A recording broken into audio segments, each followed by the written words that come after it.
ನಮಸ್ಕಾರ ಎಲ್ಲರಿಗೂ. ಇವತ್ತು ನಾನು ಒಂದು ಹೂವಿನ ಹಾರವನ್ನು ಹೇಳ್ಕೊಡ್ತಾ ಇದ್ದೀನಿ. ಉಲ್ಲನ್ನಿಂದ ಮಾಡೋದು.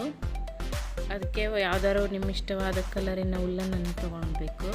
ಮತ್ತು ಒಂದು ಹೊಸ ಕೆತ್ತದೇ ಇರುವಂಥ ಹೊಸ ಪೆನ್ಸಿಲನ್ನು ತೊಗೊಳ್ಬೇಕು. ಈಗ ಮೊದಲಿಗೆ ಹೂ ಹೇಗೆ ಮಾಡೋದಂತ ಹೇಳಿ ಹೇಳ್ಕೊಡ್ತಾ ಇದ್ದೀನಿ. ಈಗ ಇಲ್ಲಿ ಹೆಸರು ಇದೆಯಲ್ಲ, ಹೆಸರಿಗಿಂತ ಸ್ವಲ್ಪ ಮುಂದೆ ನಮ್ಮ ಎರಡು ಬೆರಳನ್ನು ಹಿಡ್ಕೊಂಡು ಮತ್ತೊಂದು ಕೈಯಿಂದ ಈ ಥರ ಉಲ್ಲನ್ನು ಪೆನ್ಸಿಲಿಗೆ ಸುತ್ತಾ ಬರೋದು. ಹೀಗೆ ಪೆನ್ಸಿಲ್ ಕಾಣಿಸದೇ ಇರೋ ಹಾಗೆ ಗಟ್ಟಿಯಾಗಿ ಸುತ್ತಾ ಬನ್ನಿ. ಹಾಗೆ ಸರಿಸ್ತಾ ಬನ್ನಿ. ಹೂ ಚೆಂದ ಕಾಣುತ್ತೆ.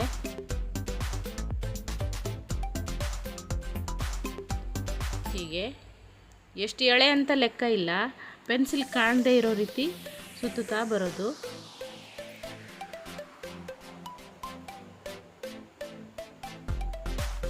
ಹೀಗೆ ತುಂಬ್ತಾ ಬಂದಾಗೆ ನಿಧಾನವಾಗಿ ಮತ್ತೊಂದು ಕೈಗೆ ಎರಡು ದಾರನ ಹಿಡ್ದಿರ್ತೀರಲ್ಲ, ಅದನ್ನು ಬಿಡಬಾರ್ದು, ಗಟ್ಟಿಯಾಗಿ ಹಿಡ್ಕೊಳ್ಬೇಕು. ಈಗ ಇದನ್ನು ಫಸ್ಟ್ ಸರಿಸ್ಕೊಳ್ಬೇಕು ಮುಂದಿನ ತುದಿಯನ್ನು. ಈಗ ಈ ದಾರನ ನಿಧಾನವಾಗಿ ಜರಿಸ್ತಾ ಬರಬೇಕು.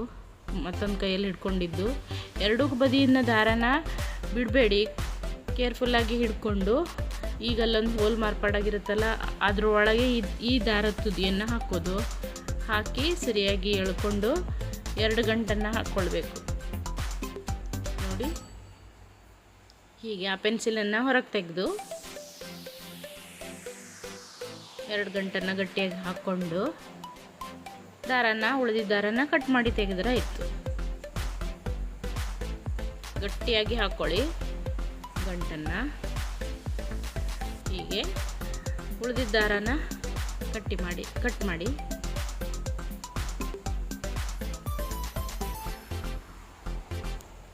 ನೋಡಿ, ಹೂವು ರೆಡಿ ಆಯಿತು. ಹೀಗೆ ತುಂಬ ಹೂವನ್ನು ನಿಮಗೆ ಇಷ್ಟವಾದ ಕಲರ್ ಮಾಡಿಕೊಳ್ಬೇಕು. ನಾನಿಲ್ಲಿ ಸುಮಾರು ಹೂವನ್ನು ಮಾಡ್ಕೊಂಡು ಇಟ್ಕೊಂಡಿದ್ದೀನಿ. ಆರೆಂಜ್ ಕಲರಿನ ಹೂವನ್ನು ಮಾಡ್ಕೊಂಡು ಇಟ್ಕೊಂಡಿದ್ದೀನಿ. ನೋಡಿ, ಹೀಗೆ ಆರೆಂಜ್ ಕಲರಿನ ಹೂವಲ್ಲಿ ಹಸಿರು ಬಣ್ಣದ ಮಣಿ ಇದ್ದಿತ್ತು ನನ್ನ ಹತ್ರ. ಹಸಿರು ಬಣ್ಣದ ಬೀಡ್ಸನ್ನು ಹಾಕ್ಕೊಳ್ಬೇಕು. ಒಂದು ದಾರದಲ್ಲಿ ಸೂಜಿನ ಸುರ್ಕೊಂಡು ಈಗ ಹಸಿರು ಬಣ್ಣದ ಮಣಿ ಇತ್ತು, ಅದನ್ನು ಒಂದು ಹೂವು ಮತ್ತು ಒಂದು ಮಣಿ ಹಾಕ್ತಾ ಬರೋದು. ನೋಡಿ, ಹೀಗೆ ಒಂದು ಹೂವು ಒಂದು ಹಸಿರು ಮಣಿ ಅಂದರೆ ಸೇಮು ಹೂವಿನ ಮಾಲೆ ಥರನೇ ಕಾಣ್ತದೆ ನಿಮಗೆ.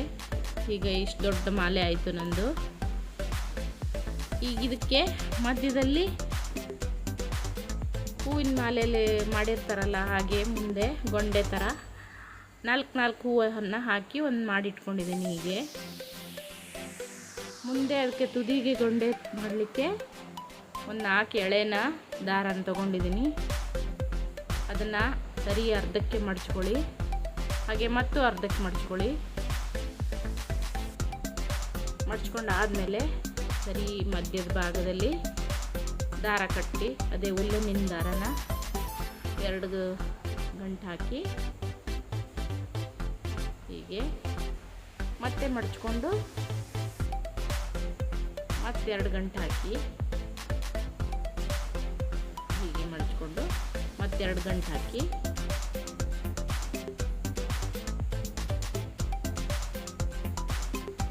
ಹೀಗೆ 3 ಗೊಂಡೆನ ನಾನು ಮಾಡ್ಕೊಂಡಿದ್ದೀನಿ.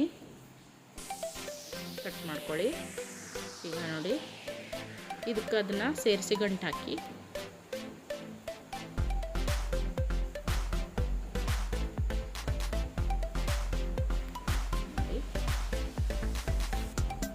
ಒಂದೊಂದು ಮಣಿಯಲ್ಲಿ ಹೋಲ್ ಇರೋದಿಲ್ಲ.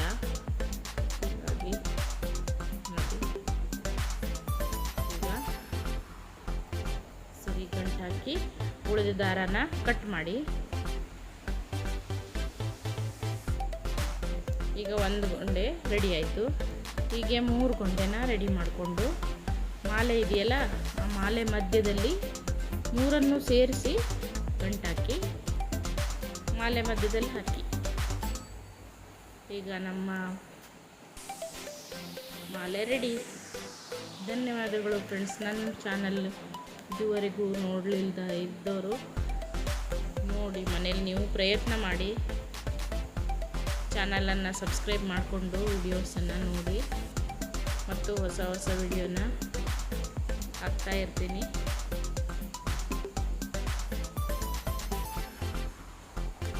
ಸಪೋರ್ಟ್ ಮಾಡಿ ಫ್ರೆಂಡ್ಸ್. ಈಗ ಮಾಲೆ ತಯಾರಾಯಿತು ನೋಡಿ, ಈ ಥರ ಕಾಣ್ತದೆ. ಇಲ್ಲಿ ದೇವರ ಫೋಟೋಕ್ಕೂ ಹಾಕ್ಬೋದು ಇದನ್ನು. Thank you.